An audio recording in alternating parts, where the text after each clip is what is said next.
Today we'll be learning how to do an inventory audit on your K12 Asset Pro barcode scanner. The first thing we'll do is scroll down to our audit function. You'll see that we have both standard and quick audit. We'll learn how to use both, but we'll start with the standard audit today. The first thing we'll do is we'll enter the name of the site that we're doing our inventory at.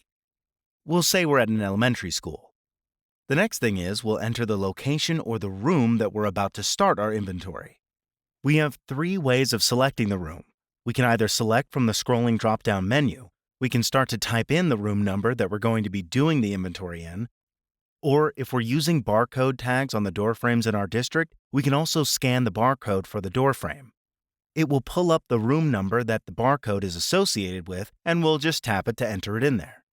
The next thing we'll do is enter the room, and we'll start scanning all of the asset tags for all the inventory in the room that meets our district's criteria. Now, one thing we'll notice if we scroll down a little bit is that the scanner will give us a list of all the assets that are expected to be in the room. You'll see that there are green dates and red dates. Those dates are the date of the last inventory of the asset.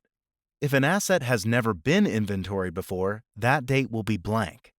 A red date is a date that is too far in the past and needs to be inventoried. A green date is an asset that has been recently inventoried. The top asset we have on our list is a 3D printer. We can see that the date is about a year overdue. We'll use this asset as our sample. We'll go ahead and scan it and see what happens. After we've scanned the asset, it pulls up a little summary card that displays some of the information about our asset. Shows a photo if we have one, the description, the serial number, etc. If we need to edit any of that information, we can click the Edit button and edit it right from there. If everything looks good, we can click on Save Audit. It will confirm that the audit has been successfully saved, and we'll click OK. We can now see that the 3D printer is showing today's date, and it's in green, so we know we've inventoried that item. We can see that we have one item left in this room that still needs to be inventoried, a charging card.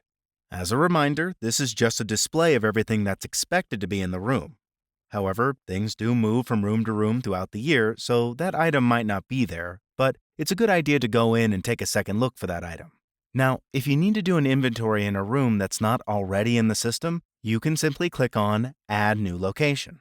We're then able to select the site, give the room a name, we'll say it's room 108. And if you are using barcode tags in your district, you can add the number of the barcode tag. We'll simply click Save.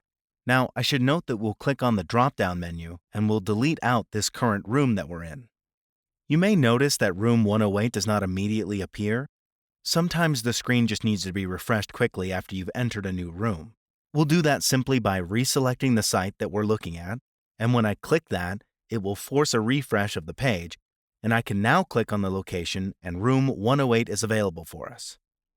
Likewise, if I need to add a new asset that's not currently in the system, I can simply click on Add New Asset button, and you'll see that we can now add an asset tag and all the other information for that asset right here from our screen. It will automatically be added into the system. Just as a reminder, every time you finish doing an audit in a room, you need to make sure to come back and switch the room. You should always make sure it's showing whatever the room is that you're currently doing the audit in. Next, let's take a look at doing a quick audit.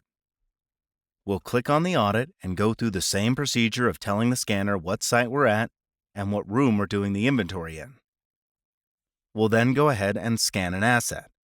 The only difference in the quick audit is you'll see it did not show us the little summary display of the asset we just scanned. We can simply click OK, and now we're ready to go for our next asset. Quick audit is great to use if you don't feel like you need to double-check the information you have about your asset during the inventory. It just saves a couple clicks and lets you move a bit quicker. Both quick audit and standard audit perform the same inventory process. When you scan an asset in a room, it will log the date of the inventory and it will also update the location of that item in real time to the room that it was located in. And that's how you perform our inventory audit.